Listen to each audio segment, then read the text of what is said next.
বান্দা যখন পৃথিবীতে কোনো কারো কষ্টে অত্যাচারে জুলুমে কান্না করতে থাকে বুক ফেটে, তখন আল্লাহ ফেরেশতাকে জিজ্ঞেস করে, ফেরেশতা আমার বান্দাকে এভাবে কে কান্না করালো?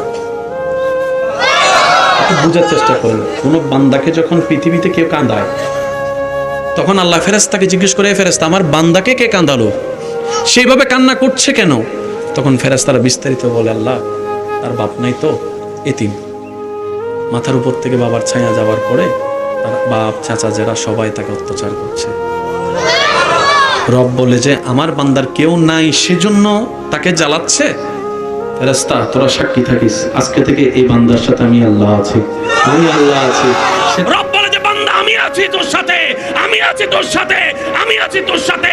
তোর ডাক বাবা শুনবে না, ভাই শুনবে না, তোর পক্ষে কেউ কথা বলবে না, আমি আল্লাহ কথা বলবো, আমি আল্লাহ কথা বলবো, আমি আল্লাহ কথা বলবো। এদিকে বান্দার চোখের পানি পড়ে মজলুমের অন্তর থেকে আবের হয়, সেটা আল্লাহর দরবারে পৌঁছে যায়, দোয়া কবুল হয়ে যায়। সেজন্য সৌভাগ্যবান মজলুম, কারণ জালিমের সাথে আল্লাহ, বলেন না জালিমের সাথে আল্লাহ, মজলুমের সাথে আল্লাহ। সেজন্য আমি বলি, কেউ যদি জ্বালায় জ্বালাইতে দেন, কেউ যদি গুতায় গুতাইতে দেন, কেউ যদি বদনাম করে দেন না একটু করতে, কেউ যদি নামাতে চায় একটু সময় দেন না নামাতে। কারণ বান্দা যাকে নামায় ওই বান্দার ধৈর্য যদি আল্লাহর পছন্দ হয়, আল্লাহ তখন তাকে তোলে। এবার নামাচ্ছে কে? বান্দা বলে নামাচ্ছে কে, তুলছে কে? এবার আপনার পক্ষে তো আল্লাহর সাপোর্ট চলে আসছে, আপনারা নামাইব কে? আওয়াজ দিয়ে বলেন। একটা কথা মনে রাখবেন, আমাদের আল্লাহর ভান্ডারে কমতি নাই, দিতেও তিনি কিপটামি করে না। দোষ আমাদের, আমরা চাইতেও জানি না, দিতেও জানি না। আপনার রবকে রহমান, আপনার রব হচ্ছে আল্লাহ যিনি রহমান, আপনার নবীকে রাহমাতুল্লিল আলামিন। তা আপনার রব রহমান, আপনার রবের মতো রব কারো নাই। আপনার নবী রাহমাতুল্লিল আলামিন, আপনার নবীর মতো জাহানে কোনো নবী নাই। আপনার আমার এই রব এবং নবী থাকার পরেও যদি না হয়, এবার কোন দোষ কার?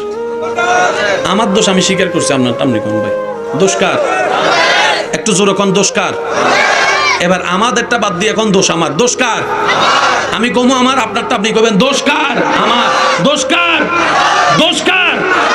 নিজের দোষে নিজে করতে পড়ে আছি, নিজের ভাই নিজে বাপ নিছে, আমি যে চালাক। আওয়াজ দিয়ে বলেন ঠিক কিনা? আল্লাহ আমাদেরকে বুদ্ধিমান হওয়ার তৌফিক দান করুন। এবার আল্লাহ থেকে নেয় কেমনে জানার দরকার।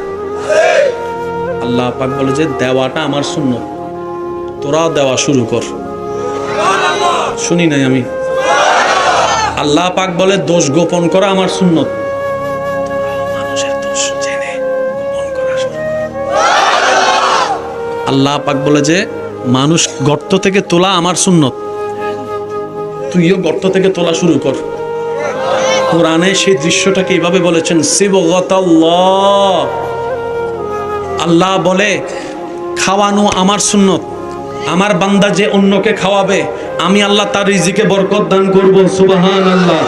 দোষ গোপন করা আমি সাত্তারের সুন্নত, আমার বান্দাদের ভিতরে যে অন্য বন্ধু ভাইয়ের দোষ জানার পরও সমাজে তাকে লাঞ্ছিত না করার জন্য দোষগুলাকে গোপন করে রাখবে, আমি আল্লাহ সেই বান্দার দুনিয়াতেও দোষ গোপন করে রাখবো, হাসরের পাপ রাশিও আমি আল্লাহ গোপন করে তার ইজ্জতের ব্যবস্থা করে দিব। বলেন সুবহানাল্লাহ।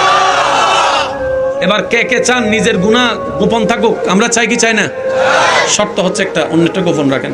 সব শুনতেছেন, আল্লাহ পাক বলে যে আমি তো নিজে জানি, কিন্তু আমি তো বলি নাই, আমি তো নিজে দেখছি কিন্তু কাউকে তো জানতে দিই নাই। তুই জানার পর কইলিকা আল্লাহ ওই ফ্যাটের মধ্যে গুডুর গুডুর করে। আমাদের একটা অভ্যাস আছে না, কি ফ্যাটের মধ্যে কথা কি হয় না, হজম। আল্লাহ আমার ফেটে গুডুর গুডুর করে। রব করে যে ঠিক আছে, শর্ত যেহেতু তুমি ভাঙছো, আমার আর কিছু করার নাই, তুমি দোষ পড়লেছ, তোমার দোষও বের হবে। আল্লাহ কি বলেন, আমার দোষ বের হবে? তাইলে তো আমার বউয়ের লোক আমার ব্রেকআপ। বুঝে নেন না রে ভাই, বুঝে নেন না। আওয়াজ দিয়ে বলেন, স্বামীর দোষ রাশি যদি বউরা জানতো, বউদের দোষ রাশি যদি স্বামী জানতো, কোন সংসার টিকার সম্ভাবনা আছে? আল্লাহ পাক বলে সব জেনে আমি গোপন করে রাখছি। সুবহানাল্লাহ কয় না?